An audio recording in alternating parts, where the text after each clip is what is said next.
Morning to you, Simon. Morning, Paul. Thanks for joining me this morning. So what do you think Trump's strategy is here? Because as Tony picked up on the messages there, it is a very difficult situation for him, isn't it? He might want to get involved, but his MAGA base certainly doesn't want him to get involved. And now he's given this kind of 2-week hiatus while we all got to wait to see what he does.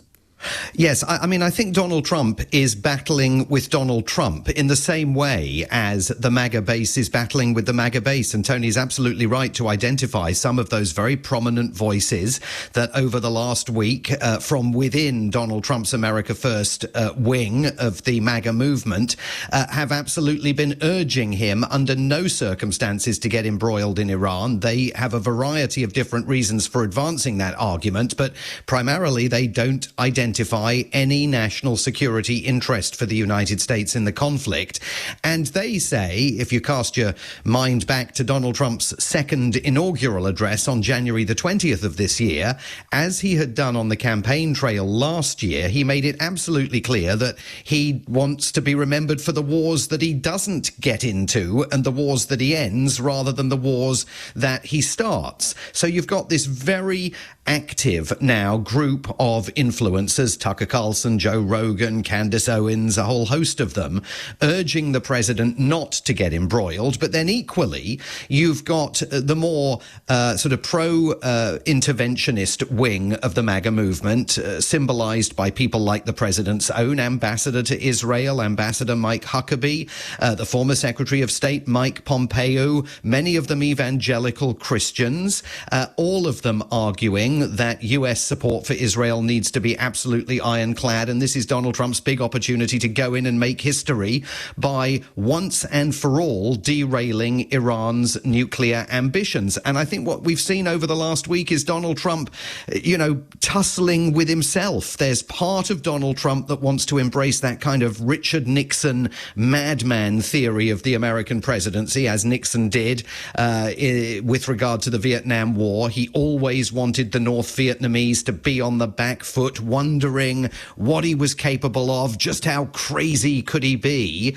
And then there's the Donald Trump who really covets being the man who brokers peace because he wants the Nobel Peace Prize. Take a listen to what Donald Trump said yesterday to reporters on an airport tarmac, so you can hear the roar of Air Force One in the background. But he's a man who thinks he should already have had the Nobel Peace Prize, and if you listen to this, he clearly covets it. Well, they should give me the Nobel Prize for Rwanda and if you look the Congo, or you could say Serbia, Kosovo, you could say a lot of them. You could say, the big one is India and Pakistan. I should have gotten it 4 or 5 times. I should get it for I would think the Abraham Accords would be a good one too. But they won't give me a Nobel Peace Prize because they only give it to liberals. Oh, well, that explains it. Should have had it 4 or 5 times already, but I think that is clearly an issue in his thinking. What's he on about there, Simon, for people, readers starting here? Because he wasn't president when the likes of the Yugoslav conflict were going on. What's he on about Serbia for? It is slightly curious. The Abraham Accords, one can understand him advancing that argument, and indeed he's trying to expand the Abraham Accords, even telling the Syrian leader recently that now Bashar al-Assad has gone, they should embrace it. India and Pakistan, he's talking about stepping back from the brink of violence, or rather heading off the violence that was underway just a few weeks ago over the disputed region of Kashmir. Where he's going with Kosovo and Serbia, I'm not entirely sure. Rwanda as well. That was 1990s, Rwanda too, yeah. Well, he's talking, when he talks about Rwanda, he's talking about the peace that he's brokered between the DRC and Rwanda, which he has brokered, which has been an ongoing in the last few weeks. Yeah, that's so, that's he fair. does, he's got a case to make on some of those issues. It is clear that this is a big issue for him. He went to social media talking about it yesterday as well. And I think it is reflective of the Donald Trump who earlier in the week, and this may have been a clue that we all missed, sounded absolutely beguiled by the fact that in the middle of this conflict, the Iranians had reached out to him. Take a listen to what he said on Wednesday. They want to meet, but it's a little late to meet, but they want to meet. and they want to come to the White House. They'll even come to the White House. So we'll see. I may do that. I may do that. That was the same appearance at the White House where he was saying he likes to make decisions 1 second before they're due. Maybe he will, maybe he won't. So it was those comments that got more attention than Donald Trump there, even suggesting that he's sort of tantalized by the idea of welcoming Iranian leaders to the White House, which would, of course, be the first meeting any Iranian leader has had with an American president since the fall of the Shah of Iran in 1979. We talked about Donald Trump's flip-flopping on Iran. I want to talk about Tulsi Gabbard's flip-flopping on Iran as well. She's the National Intelligence Director for the US. Just take us through what's been happening, because she's changed her mind quite drastically about the threat posed by Iran. So Tulsi Gabbard, as you know, as you say, is Donald Trump's Director of National Intelligence.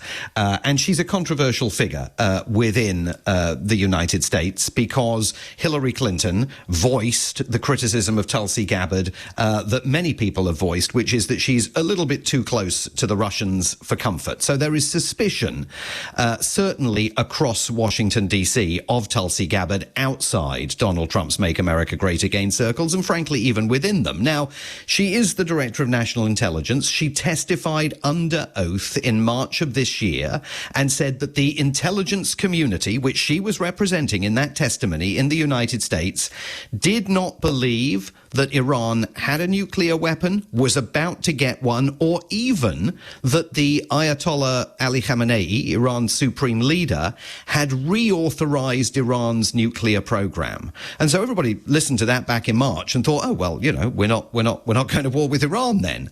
And indeed, it didn't seem like we were until Israel began its attacks last weekend. And then Donald Trump initially said he'd had nothing to do with it, and then in the subsequent days sounded more bellicose. He's now been asked twice about Tulsi comments back in March, and on both occasions he has insisted she was wrong. She was wrong to testify. She was wrong in the conclusion that she was representing on the part of US intelligence. Now, I don't think he's saying that she represented a false conclusion. I think he's saying the country's intelligence agencies are wrong about this. And as you know, President Donald Trump has a long history of skepticism about the utility of the country's intelligence agencies. So she's under pressure. She was notably not invited to the White House for any of the national security meetings that Donald Trump has held.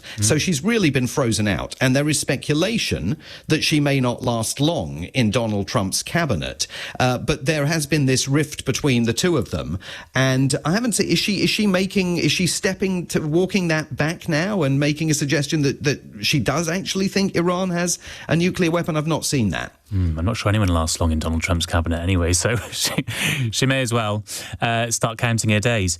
I just want to ask you lastly, Simon, about Starmer and Trump's relationship, because that was a big feature for us domestically here in the UK this week when Starmer was at the G7 and he was saying, I don't think Donald Trump wants to get involved in Iran, and then all of a sudden he's flying back to the UK, having Cobra meetings, saying, I think actually maybe we need to be prepared for Donald Trump getting involved in Iran. How much of a genuine bond of trust is there that exists between those two world leaders? Is Starmer sort of slightly, blinkered really in believing that he has this special relationship with Donald Trump that actually Donald Trump just doesn't really have with anyone? Well, I think if that is what Keir Starmer believes, and I'm not sure that he really does, but if that's what he believes, it's a very, very dangerous belief to put any faith in, because we have seen Donald Trump in the past pull the rug out from under British prime ministers, including Theresa May, when she became the first foreign leader to set foot over his transom in the White House the first time around, and then he never bothered to tell her that they held hands, and he never bothered to tell her that as soon as she left the White House, he was going to announce a Muslim travel ban that, of course, did not go down well with either the British government or this country's Muslim and Islamic population. So I think all of these European leaders know they have to be unbelievably careful.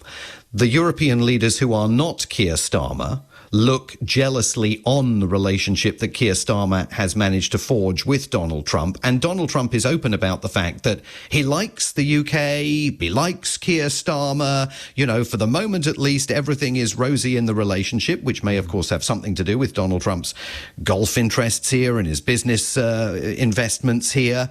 But all of these relationships with Donald Trump are absolutely, entirely transactional. You can go from being flavour of the month one week to being on the outs the next week. And so any relationship, I think, is built on sand, and it would be really dangerous to base hard and fast policy decisions on what you think is clarity about what Trump is planning. But I do think Keir Starmer, you know, when he said on Wednesday that he'd had dinner the previous night with Donald Trump and he was pretty convinced that Donald Trump was committed to de-escalation, and we all thought that Donald Trump was now sounding increasingly bellicose and wasn't committed to de-escalation at all, actually maybe the Prime Minister was right.